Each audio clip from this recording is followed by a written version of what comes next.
my internet friends. So today I'm going to kind of do a quick review and maybe what I'm going to be sewing next for today's video. So about 2 years ago I made this super adorable Alice in Wonderland costume for Halloween. I didn't actually wear it 2 years ago when I made it. I wore it the year later, or the next year, just because of, I don't remember why I didn't wear it, but I didn't. But then I wore it last year and it was super adorable and it fit really well. So what pattern that was from Simplicity. This one right there. Yeah. D0508. I used the pattern size 8, which fit pretty well. At the time, I had to let out a little bit of a seam in the back on both sides, so I think it was a total of maybe a ½ inch. I think it was a ¼ inch on each side that I let out, just because my back, like, I would hunch over and it would like constrict me and I wasn't able to actually like freely move. So that's what I did for that. And I didn't, in fact, there are some more little bows and little embellishments on here that I just chose to not put on there. One, because I was lazy, and second, because I was lazy. Anyhow, so it came out really adorable. I was able to get everything that I needed. In the photo, it looks very big, very poofy. And when I put it on, it wasn't the case. However, what I had figured out is on theirs, with the model that they were using, they actually, underneath the whole thing, I don't know if you'll be able to tell, it was a petticoat or a pettiskirt, depending on what you want to call it. So I did the same thing, which gave it the same fullness cupcake kind of look that I wanted. On the back, there's a tie around the waist that connects to the front. So I was able to really pull in the sides, make the bottom look big and fluffy,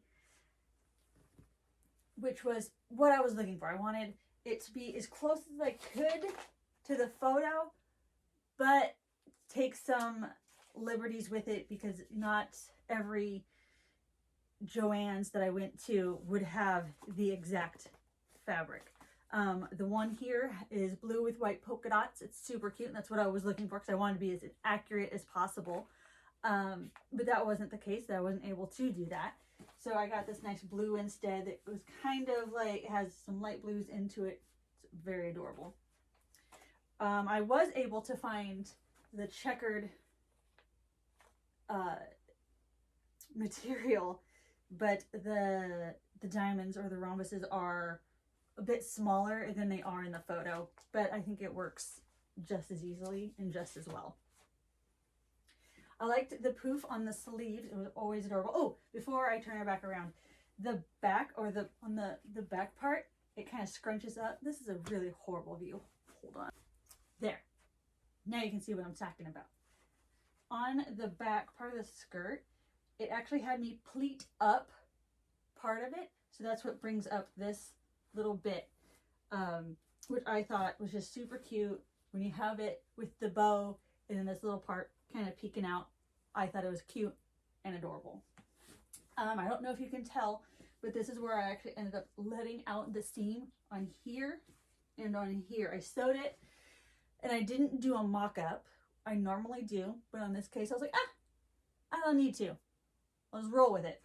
But luckily with like the commercialized, like a bunch, the commercialized patterns, like the big 4, they give you a 5/8 inseam, or sorry, not inseam, seam allowance. So I was able to let that out and still have plenty of seam allowance inside as well to give it that little extra room I needed to hunch my back I guess. I don't really know why, but it fit me a lot better. So, but yeah, I really love the scrunched up butt part. It's some of my favorite things. It is a zipper closure in the back.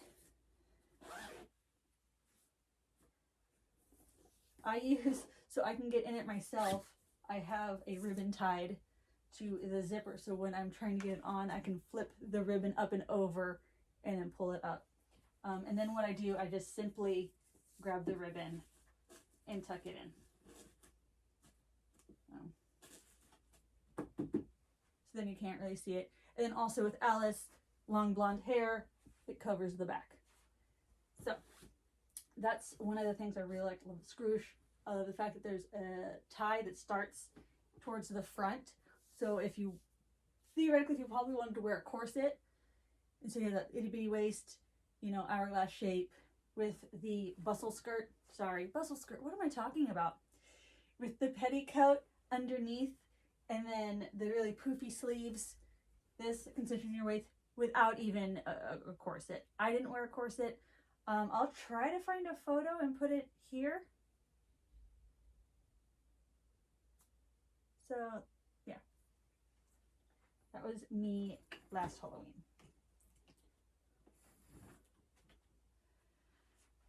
With this costume, this part of the apron can move. This part is attached. It's part of the shirt. So it's not like you could take the apron off and then you have a blue dress underneath. It is one solid piece. The only part that moves is this part down here. I really like this pattern. It was a lot of fun to make. I don't know why I have this. I don't like or overly like Alice in Wonderland. Like, it's not like one of my have to watches, and I'm really into it. It's just weird that it just kind of keeps slowly coming up in my life, if that makes sense. Like, I do have like the Disney animated Alice in Wonderland, and it's adorable and I like it, but it's not like I'm obsessed, or it's like that's my Disney movie that I watch, because that's Sleeping Beauty. Anyhow, but it slowly kind of keeps creeping back into my life. A friend of mine had some Alice in Wonderland Christmas ornaments. I was like, you want them? I was like, sure, because they're Disney, but they were like Alice in Wonderland. And then I'm making this, or I made this, and so it kind of keeps popping in and out, but I'm fine with it. So with that, so I did that. Oh, one thing I probably would have changed, or maybe not changed, but added, is there's no pockets. And I'm not like actually saying like pockets, so when like you're walking around I can have like pockets, but like cute little pockets. I could have added them. I might add them later. I probably won't because I'm lazy. But I think little pockets would have been cute, because I don't believe, no, there is no pockets. There was a collar thing to make. I don't like things around my neck, so I was like, that's not happening. And then they also did have a little embellishment with a chain and a key. Due to laziness, I did not do that. But either way, I think this came out really good. If you want an Alice in Wonderland costume, this is probably one of the nicer ones. I do have other patterns for other Alice's costumes, and and the funny thing is I've also made another Alice costume like decades ago. I think I can say decades ago. Yeah, and I ended up donating it. It worked well for what it was, but it was the very plain, like the animated solid blue, and all that. Like, there was nothing fancy about it. The apron did come off, which I did like. So if I ever was to make another Alice, which I'm sure will happen again, I want to definitely make sure that the apron comes off, just so if I get the apron dirty, I can just wash the apron versus washing.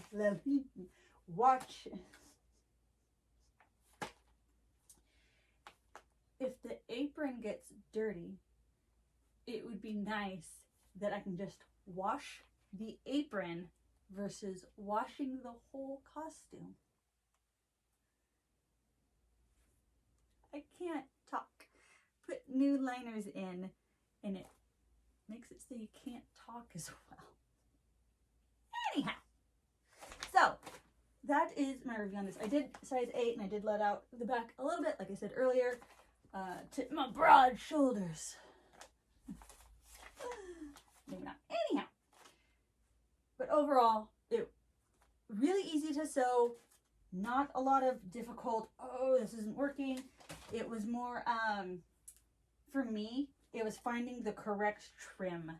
And sometimes Joann's has what you need, sometimes they don't. So I do believe I ordered this trim online. I can't remember where. It was 2 years ago. Sorry. But it, like I said, I like it. It's super cute. It's one of my favorites. And I did, what else did I do? I don't think I did anything, but it is really easy. You can go as extravagant or just throw a bunch of embellishments on it as you want, or you can leave it pretty plain. There was supposed to be bows on almost on the cuffs. There's supposed to be bows around this trim, and I was just like, lazy. And I didn't think it added anything extra to it. It just was kind of there, and I was like, eh. But you can definitely do things that are a bit more extravagant than this cute little lace trim and stuff.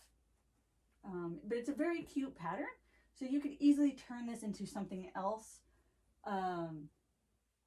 any other character, and you could probably kind of fudge little things with it if you're that creative. I am to a certain extent, so we will see. What I do plan on doing for this Halloween is being the Mad Hatter, which for this pattern, I call them a pattern series because they came out the same year, and they all kind of fit the same genre and how that works, or how the costume looks. It's this one. And I plan on doing the Mad Hatter, but then I also plan on making the White Rabbit as well. It's pretty much the same style as this Alice, but obviously it's the Mad Hatter and the White Rabbit. So I do plan on doing that. My next video of doing will probably be the White Rabbit. I do have the Queen of Hearts pattern. I'll have to find that because I want to do that one as well. So we're going to do the Alice in Wonderland series. So I guess this will be the first of 4. This will be Alice, then we'll have the White Rabbit, then we'll have the Mad Hatter, and then we will have the Queen of Hearts. And I don't believe there's any other ones that go with this. We will see, unless I find other Alice patterns or Mad Hatter patterns or White Rabbit. So that's what I am doing. So come back and watch me take on the White Rabbit. And hopefully it won't be late.